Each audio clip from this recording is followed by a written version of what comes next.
أعوذ بالله من الشيطان الرجيم. بسم الله الرحمن الرحيم.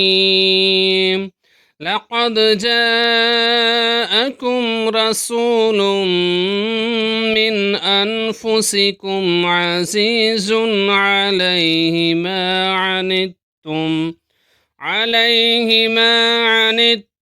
حريص عليكم بالمؤمنين رؤوف رحيم. فإن تولوا فقل حسبي الله لا إله إلا هو عليه توكلت وهو رب العرش العظيم.